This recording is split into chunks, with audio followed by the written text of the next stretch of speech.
if only we had a different process, we'd vote yes. You vote yes if you believe yes. You vote in favor of something if you believe it's the right thing. If you believe it's the wrong thing, you vote no. College students from around the world have felt the political discourse within the 2016 presidential election. For some here at Edinboro University, as well as some members from the Student Government Association, have spoken up about the occurring issue inside as well as outside of the classroom. Have you and your friends have any political discussions that have gone wrong? Not necessarily gone wrong, but the political discussions definitely have came up more since the 2016 election. I think I've stopped talking about it more just because I think I need more time to internally think about what's going on. But in fact, I think I'm more politically involved now than before. If the election has affected your organization at all? Okay. I think when it comes to the election, how it's affected us, our decisions, what we make should always be bipartisan. It should never have any weight on, oh, well, this is what this side thinks, this is what this side thinks. It should always be, what do the students of Edinboro want? What do they want us to do? It's never thinking politically. It's always thinking in the best interests of the student body. When it comes to intergroup relations, I know when we're just talking as friends, politics might come up. When it comes to actual functions, I don't think the bureaucracy of national politics have affected our functions at all, because that's just how we have to function. We have to function without any, party goals in mind. If you're conservative, if you're liberal, if you're Democrat, if you're Republican, it doesn't really factor into our day-to-day decisions here. On a more personal level, not SGA, what do you think it is about the current political climate that is making people less likely to talk about politics within their groups? I think it's more people are afraid how others will react. I think it's hard for opposing sides to approach each other just because I think they don't want to fight with their friends, or they don't want to have any conflict. And debating has become more polarized, and it's harder to talk to someone about politics these days without a charged reaction.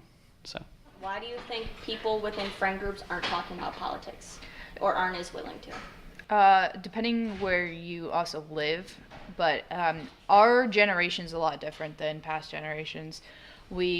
Our generation seems very more liberal. They like Bernie Sanders and Hillary Clinton and everything. Personally, being on the other side in a friend group is just like you're scared to state your opinion because they automatically jump and think you're a Trump supporter and that you're racist and you're judging them, because a lot of my friends are actually gay. And it's just like, it's so hard not to say, he didn't say anything bad against gays and stuff like that. So it's a lot different because this is a touchy subject and you don't want to lose your friends over something stupid. And especially when you're in a setting that you know that everyone else has a way different opinion than you.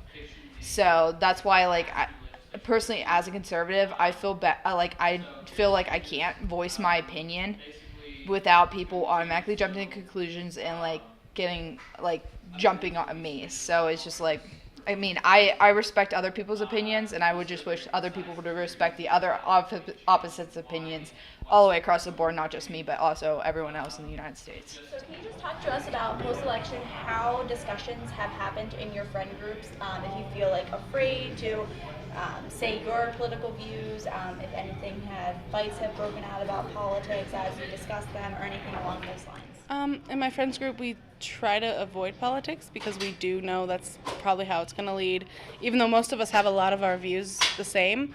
But at home, I can honestly say we don't talk about politics at all because it will lead to fights.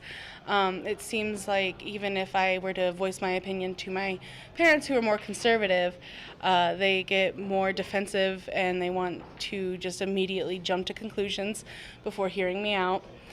And sometimes that can be vice versa, so it happens. Overall, I think it's gotten a little more tense because Trump proclaims fake news and media's this and that. So I feel like people are learning to not learning, but they're not trusting the media as they should, because it's the media's job to call out what's wrong and what's right when the president does something. So overall, I think it's been more tense, and people aren't really allowed to voice their opinions without someone else jumping down their throat before actually listening. And how would you say this election differs from past elections that have happened? In my opinion, this one was more morally based, because, and I hate using this word, but it seems racial. Trump has targeted minorities. He's targeted people who have had their rights withheld, and as soon as they got them, now it's like he's taking them away. So I feel like this one was more racially and morally focused than past events when it was just really governmental. For more information on the political discourse taking place within the Edinboro community, go to edinboronow.com.